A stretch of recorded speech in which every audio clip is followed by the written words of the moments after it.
I also wanted the book to have sort of a speed and lightness, sort of similar to a race, maybe the feeling of a race. And so I felt like these short pieces of text would sort of move the narrative along in that way. Yeah, that makes a lot of sense when you put it that way, that there is just such a lovely flow to it. And as I said, it's not a traditional sports book. I don't know if you were surprised to see yourself on a short list for Sports Book of the Year. Yeah, I was. I'm sure the reason that it's there is that it's just one of the most brilliant insights into what it's like working in the horse racing industry, and just that real deep love for the animal that keeps people going back for, little or no pay, incredibly long hours, the just most tough conditions. Yeah. And it's all just because they love the animal. Right. Yeah.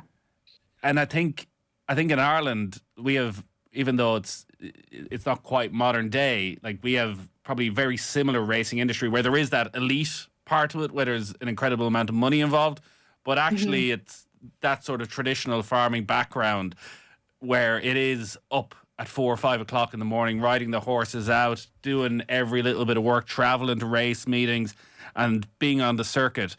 How did you find that part of? I guess there was probably a lot of research that went into that and discovering. Was that an industry and a part of American life that you were familiar with?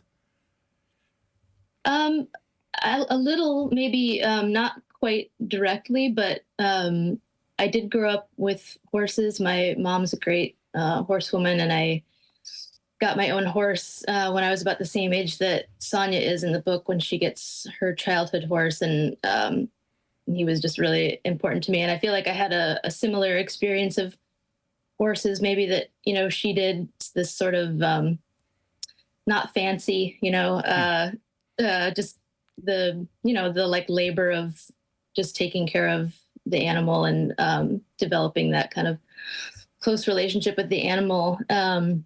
And then also my dad was kind of involved with racehorses when I was a kid. He owned a couple of them, and I would get to go and stand outside the track while they ran. And his aunt and uncle were trainers, and then also just now they're, for the past 20-25 years or so, my parents have been antique dealers, and I feel like there's something about that their line of work also that and I've joined them on a lot of the things that they've done, shows and going to sales and traveling around and stuff. And I feel like there's kind of an affinity a little bit in those worlds too.